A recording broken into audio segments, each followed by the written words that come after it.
अस्सलाम वालेकुम नाजरीन, अनफॉर पाकिस्तान के साथ मैं हूं आपकी होस्ट रोहा भट्ट। नाजरीन, क्या कभी आपने हवा में उड़ते हुए लोगों को देखा है? नहीं ना? तो आज मैं आपको इस हवाले से एक ऐसी खबर देने वाली हूं जो आपको हैरान कर देगी।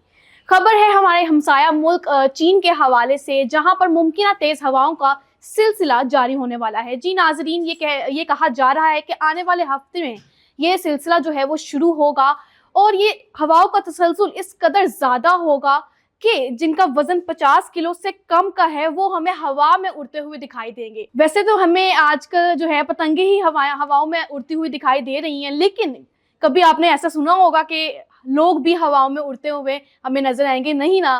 तो ये शायद आने वाले दिनों में जो है वो होने वाला है। लेकिन चीन की तरफ से हाई अलर्ट भी जारी किया गया है, जिसमें लोगों को ताकीद की गई है कि वो अपने घरों तक महदूद रहें, क्योंकि ये हवाओं का तसलसल बहुत ज़्यादा कह लें कि मुतासिर कुन होने वाला है। तो अगर आप अपने घरों में होंगे और जो अफराद 50 किलो से कम वजन रखते हैं, अगर वो अपने घरों में रहकर जो है वो सुकून की ज़िंदगी गुजारना चाहते हैं, तो वो अपने घरों से बाहर ना निकलें। नाजरीन, वो ममालिक या वो इलाके जो इन हवाओं की जद में आएंगे उनमें मंगोलिया शामिल है, जहाँ से ये हवाओं का तसलसल जारी होगा।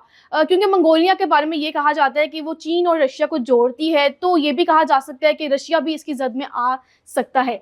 तो मंगोलिया से लेकर जो मशरिकी और जुनूब वाले जो इलाके हैं चीन के, वो इससे मुतासिर हो सकते हैं। और ये भी कहा जा रहा है कि जो तेज़ हवा का जो तनासुर है वो 150 किलोमीटर फी घंटे की रफ्तार से होगा।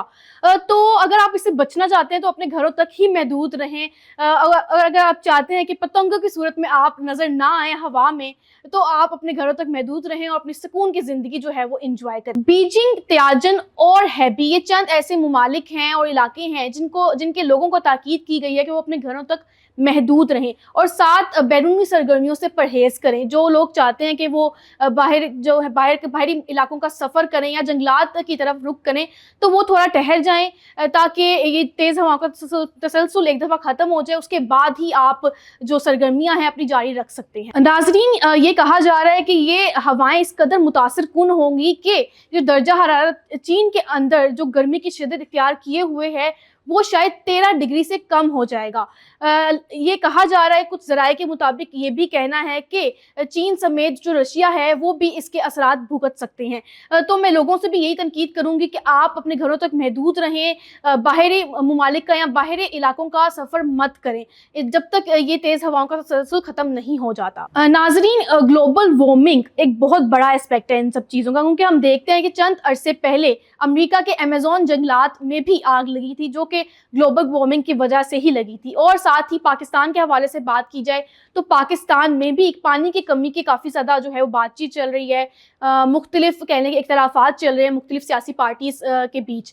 तो अगर ये पानी की कमी होती है तो इसकी सबसे बड़ी वजह ग्लोबल वार्मिंग ही कही जा रही है। और चीन में जो ये तेज़ हवाओं का तसलसल शुरू होने वाला है उसकी वजह भी ग्लोबल वार्मिंग ही है। तो आहिस्ता आहिस्ता दुनिया जो है ग्लोबल वार्मिंग की लपेट में आती चली जा रही है। मुख्तलिफ ऑर्गेनाइजेशंस को भी चाहिए कि ऐसे मुख्तलिफ कहने के हिफाजती इक़दाम उठाएं, मुख्तलिफ कवानीन बनाएं ताकि लोग अपने घरों से बाहर ना निकलें, क्योंकि लोगों की जानें बहुत ज़्यादा कीमती हैं। तो मज़ाहिया जो है एक एस्पेक्ट तो हमें जो है वो सुनने को मिल ही रहा है कि 50 किलो से कम के जो लोग हैं, वज़न रखते हैं जो लोग, तो वो अपने घरों तक महदूद रखें। ये काफ़ी लोग इस चीज़ का मजाक भी उड़ा रहे हैं, सोशल मीडिया पर काफ़ी ज़्यादा ट्रेंड्स भी चल रहे हैं, काफ़ी हैशटैग्स भी चल रहे हैं। तो मैं यही कहूँगी कि आप मजाक के तौर पर तो इसको ले ही रहे हैं, लेकिन साथ ही कुछ संजीदगी के साथ भी इस मामले को निपटाया जाए, क्योंकि आपकी जानें काफ़ी ज़्यादा कीमती हैं। इसी के साथ नाजरीन, हमारी आज की वीडियो ख़त्म होती है। अपना बहुत सारा ख्याल रखिएगा। तब तक के लिए अल्लाह हाफ़िज़।